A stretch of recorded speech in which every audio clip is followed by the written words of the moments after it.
Hello friends, आज हम पढ़ने वाले हैं बायोफार्मास्यूटिक्स एंड फार्माकोकाइनेटिक्स का फर्स्ट यूनिट, उसका इंट्रोडक्शन और उनमें जितने डेफिनेशन दिए हुए उतने, और हम पीसीआई के सिलेबस के जैसे ही हम फॉलो करेंगे। देन इंट्रोडक्शन, बायोफार्मास्यूटिक्स मतलब क्या है। पहले तो बायोफार्मास्यूटिक दो वर्ड से बना हुआ है। बायो मतलब बायोलॉजिकल सिस्टम, फार्मास्यूटिक मतलब डोसेज फॉर्म। जो भी ड्रग हम एडमिनिस्ट्रेशन कर रहे हैं उसके फिजियोकेमिकल प्रॉपर्टीज़ एंड उसका बायोलॉजिकल रिस्पॉन्स। मतलब कोई भी अभी नॉर्मल ड्रग लो, कोई भी डोसेज फॉर्म लो, हम उसको अपने बॉडी में एडमिनिस्ट्रेशन कर रहे हैं, देन उसकी कौन सी फिजियोकेमिकल प्रॉपर्टीज़ है जो कि उसके बायोलॉजिकल रिस्पॉन्स पे अफेक्ट कर रही है, क्या अफेक्ट कर रही है, वो सारा हमें इसमें पढ़ना है बायोफार्मास्यूटिक्स में। इसकी definition, study of interrelationship between the physicochemical properties of drug. मतलब हमें यहाँ पे इंटर रिलेशनशिप मतलब कोरिलेशन दिखाना है, किस में दिखाना है, physicochemical properties of drug in a dosage form की physicochemical properties and biological response मतलब क्या, जो भी फार्माकोकाइनेटिक्स में हमने लास्ट फार्माकोलॉजी में सीखा था। बायोलॉजिकल रिस्पॉन्स कौन से, एब्जॉर्प्शन, डिस्ट्रीब्यूशन, मेटाबॉलिज्म। मतलब एक ड्रग के एक डोसेज फॉर्म के फिजियोकेमिकल प्रॉपर्टीज एंड उसके बायोलॉजिकल रिस्पॉन्स मतलब वही एब्जॉर्प्शन, डिस्ट्रीब्यूशन, मेटाबॉलिज्म, उस पर क्या इफेक्ट हो रहा है, दोनों का कोरिलेशन करना है, दोनों का इंटर रिलेशनशिप करना है हमको एडमिनिस्ट्रेशन करने के बाद। और यहाँ पे क्या दिया हुआ है, also study inter relationship between pharmaco. मतलब हमें बायोफार्मास्यूटिक्स में फार्माकोकाइनेटिक्स एंड डायनामिक्स दोनों पैरामीटर भी कंसिडर करने हैं, क्योंकि यहाँ पे ऑलरेडी हमें कोरिलेशन दिखाना है अपने फिजियोकेमिकल प्रॉपर्टी, डोसेज फॉर्म की फिजियोकेमिकल प्रॉपर्टीज एंड उसके बायोलॉजिकल रिस्पॉन्स यही फार्माकोकाइनेटिक्स वाले रिस्पॉन्स। देन फिजियोकेमिकल प्रॉपर्टीज मतलब क्या है, melting point, boiling point, pH, lipophilicity, solubility, ये सारे फैक्टर हमें कंसिडर करते हुए उसके बायोलॉजिकल रिस्पॉन्स की स्टडी करनी है। ये मतलब बायोफार्मास्यूटिक्स। देन उसके बाद में मतलब जो भी ड्रग है अपना, जो भी डोसेज फॉर्म है उसका अब्जॉर्ब बॉडी के अंदर, उसका absorption, distribution, metabolism, excretion and their relationship with therapeutic and toxic effect. मतलब फार्माकोकाइनेटिक हमें क्या करना है, जो भी ड्रग है, जो भी डोसेज फॉर्म है, उसके एडीएमई की स्टडी, उसका रिलेशन किसके साथ करना है, उसके toxic effect and therapeutic effect के साथ। मतलब कि बाबा जितना एब्जॉर्प्शन कितना हो रहा है, डिस्ट्रीब्यूशन कितना हो रहा है, कितना बॉडी में वो ड्रग थेराप्यूटिक इफेक्ट दिखा रही है, कितना टॉक्सिक इफेक्ट दिखा रही है, उसकी सारी हमें स्टडी करनी है। नॉर्मल लैंग्वेज में यहाँ पे डेफिनेशन दी हुई है, pharmacokinetic is the study of what the body does to the drug. Kinetic मतलब क्या है, मूवमेंट ऑफ ड्रग। जब ड्रग अपने बॉडी में जाता है, मूवमेंट करता है, तो बॉडी उस पर क्या इफेक्ट दिखाती है और अपना ड्रग कहाँ से कहाँ मूवमेंट होता है, उसकी स्टडी करनी है इसमें हमें। बट यहाँ पे बायोफार्मास्यूटिक्स में फार्माकोकाइनेटिक्स का मतलब क्यों दिया हुआ है, क्योंकि जो भी नया डोसेज फॉर्म हम बना रहे हैं उसका हमें कोरिलेशन करना है फार्माकोकाइनेटिक के साथ, इसलिए ये पॉइंट यहाँ पे इंपॉर्टेंट है बहुत। एंड आगे हमें सब यही सारे पढ़ने हैं, एब्जॉर्प्शन, डिस्ट्रीब्यूशन, और इसका कोरिलेशन करना है फिजियोकेमिकल प्रॉपर्टीज़ के साथ एंड कौन से फैक्टर्स अफेक्ट करते हैं उनके फिजियोकेमिकल प्रॉपर्टीज़ के, वो सारे। देन यहाँ पे लिखा हुआ है एडीएमई का मतलब। देन उसके बाद क्लिनिकल फार्माकोकाइनेटिक्स मतलब क्या है। फर्स्ट वर्ड क्लिनिकल मतलब हमें यहाँ पे ह्यूमन बींग या फिर कोई पेशेंट के ऊपर स्टडी करना है। यहाँ पे क्या है, then pharmacokinetic, use of pharmacokinetics principle. यहाँ पे भी हमें क्लिनिकल फार्माकोकाइनेटिक्स में फार्माकोकाइनेटिक्स का प्रिंसिपल का यूज़ करके ऑप्टिमाइज द ड्रग डोसेज, मतलब एक ड्रग या फिर कोई डोज ऑप्टिमाइज करना है, सेलेक्ट करना है इंडिविजुअल पेशेंट के नीड्स के ऊपर, मतलब कुछ उसको ट्रीटमेंट करना है फिर कुछ भी, and achieve maximum therapeutic utility, activity, कुछ भी बोल सकते हैं। एग्जाम्पल देखो, अभी एक पेशेंट है, एक पेशेंट को हम 1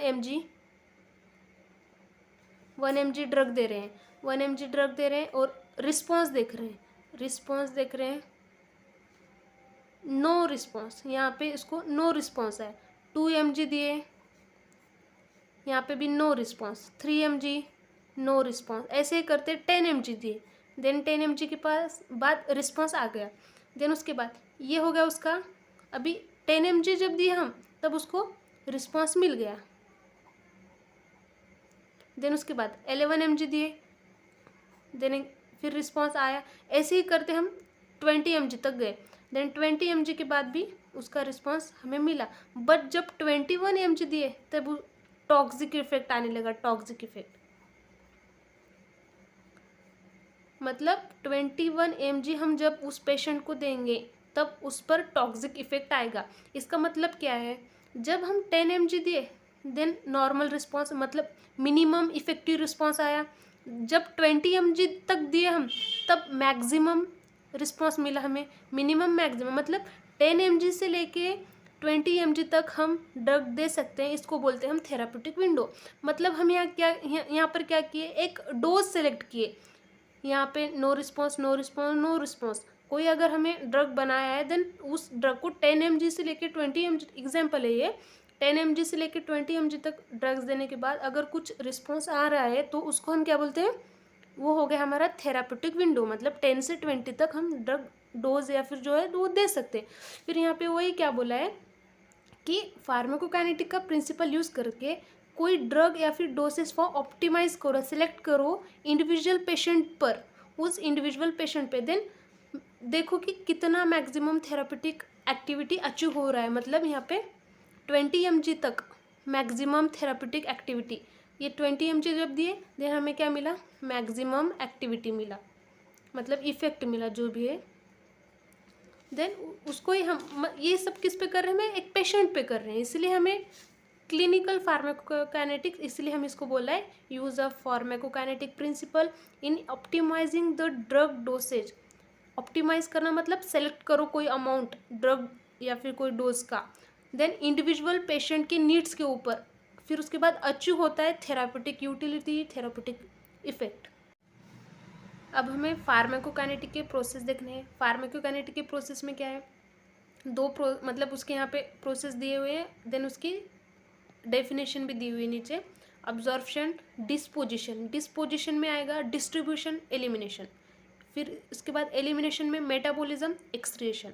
देन डिस्पोजिशन में दो पार्ट आ रहे हैं, डिस्ट्रीब्यूशन, एलिमिनेशन। और जो डिस्ट्रीब्यूशन है वो रिवर्सिबल होता है और जो एलिमिनेशन है वो इरिवर्सिबल होता है। ये बताऊंगी अभी मैं कि ऐसे क्यों। देन उसके बाद एलिमिनेशन में metabolism, then excretion.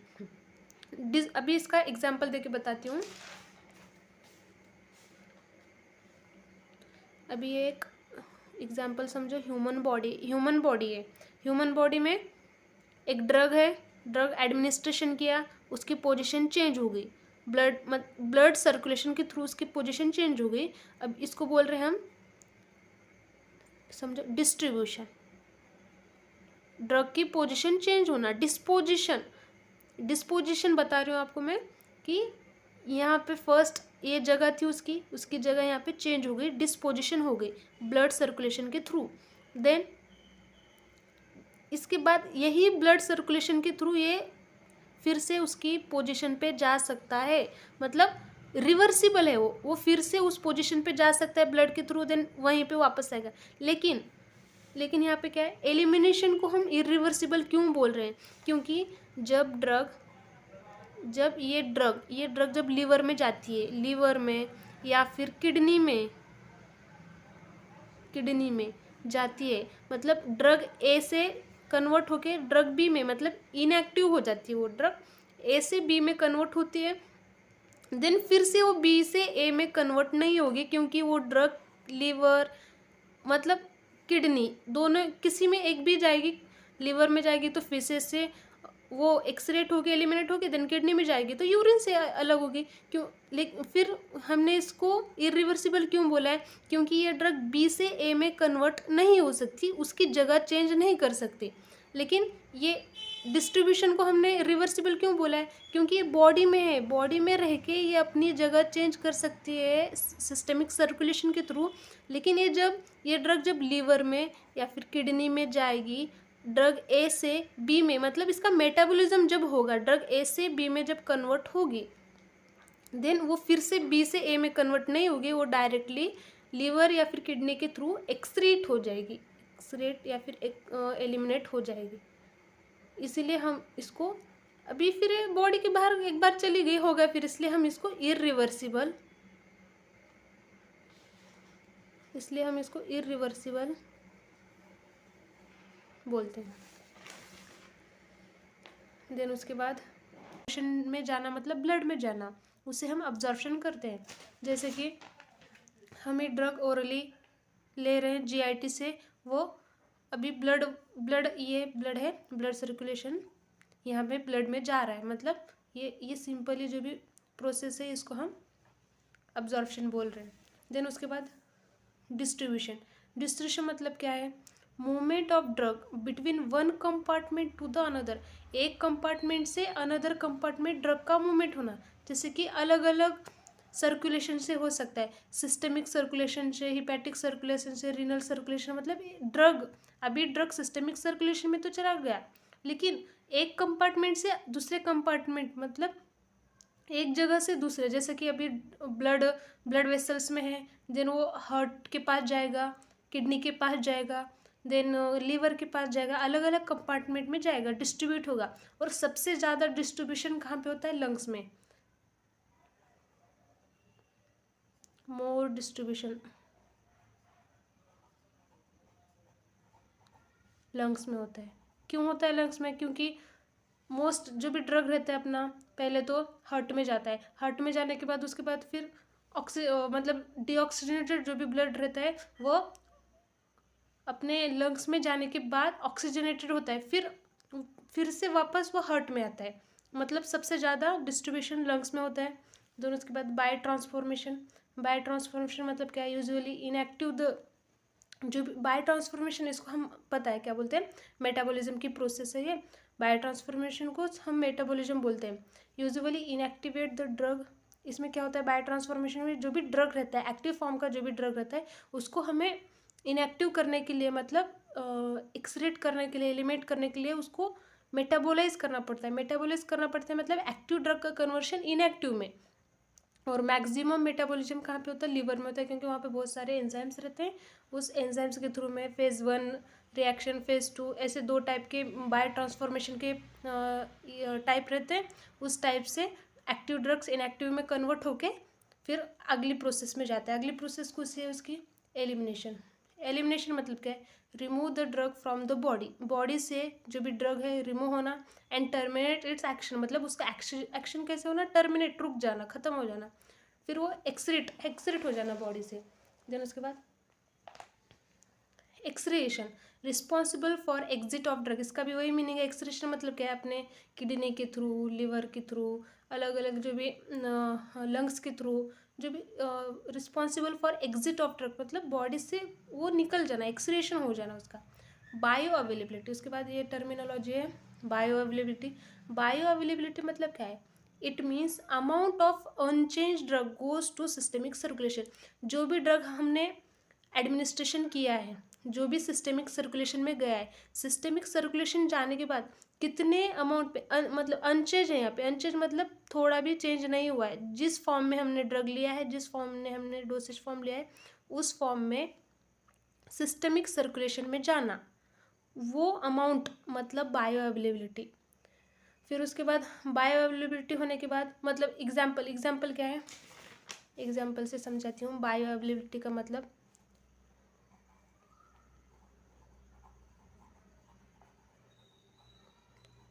Bio availability मतलब क्या है? अगर एक 100 mg की ड्रग है और वो ब्लड में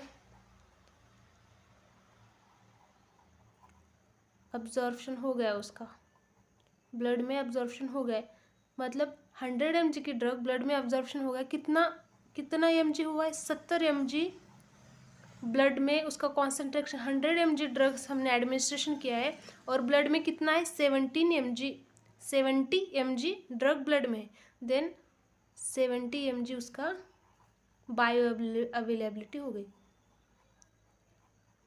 इसका मतलब amount of unchange drug goes into the systemic circulation, कितना अमाउंट अनचेंज फॉर्म में सिस्टेमिक सर्कुलेशन, उसका मतलब है बायो अवेलेबिलिटी। दोनों उसके बाद कौन से फैक्टर है जो कि बायो फार्मास्यूटिक्स को अफेक्ट करते हैं? बायो फार्मास्यूटिक अभी सीखा हमने, जो भी बायोलॉजिकल सिस्टम का रिस्पॉन्स है, फिर उसके बाद जो भी फिजियोकेमिकल प्रॉपर्टीज़ है डोसेज फॉर्म की, उसका कोरिलेशन कर रहे हैं हम, तो कौन से फैक्टर अफेक्ट कर रहे हैं बायोफार्मास्यूटिक्स को। देन अभी बोला हमने फिजियोलॉजिकल जो भी फिजियोकेमिकल प्रॉपर्टी, मतलब वही फिजियोकेमिकल प्रॉपर्टी मतलब क्या, प्री फॉर्मुलेशन की जो भी स्टडी, प्री फॉर्मुलेशन में क्या क्या आता है, pH, pK, salt form of drug, solubility, ऐसे अलग अलग जो भी प्री फॉर्मुलेशन के फैक्टर्स बायोफार्मास्यूटिक्स को अफेक्ट करते हैं। और फार्मास्यूटिकल फैक्टर कौन से फार्मास्यूटिकल फैक्टर, जैसे कि डिसोल्यूशन रेट, डिसइंटीग्रेशन, अभी ये डोसेज फॉर्म का चल रहा है, डोसेज फॉर्म के डिसोल्यूशन का जो भी टाइम होता है, डिसइंटीग्रेशन का जो भी टाइम होता है। पेशेंट के कुछ फैक्टर रहते हैं, जैसे कि पेशेंट का एज भी वैरी करता है, मतलब चिल्ड्रंस पे अलग इफेक्ट दिखाता है, देन जो भी एल्डर पर्सन रहते हैं उन पे अलग, और जो भी सीनियर सिटीजन्स रहते हैं उन पे अलग इफेक्ट दिखाते हैं। फिर अलग अलग कंडीशन, पेशेंट के अलग अलग कंडीशन, अगर उनको कोई डिसीज़ है, डिसऑर्डर है, वो कौन से फैक्टर अफेक्ट करते हैं। देन गैस्ट्रिक एम्पिटिंग टाइम मतलब अगर खाली पेट से अगर कोई दवा दे रहे तो क्या कौन से फैक्टर अफेक्ट करते हैं, क्या इफेक्ट होता है उस ड्रग का। ऐसे अलग अलग बायोफार्मास्यूटिक्स के फैक्टर हम यहाँ पे स्टडी किए हैं। नेक्स्ट वीडियो में हम अभी पर्टिकुलर इंडिविजुअल एक वन पार्ट लेके ऑब्जर्वेशन का, डिस्ट्रीब्यूशन पे, उस पर पूरा अलग वीडियो बनाएंगे, आगे का पार्ट उसमें कवर करेंगे। Thank you for watching my channel.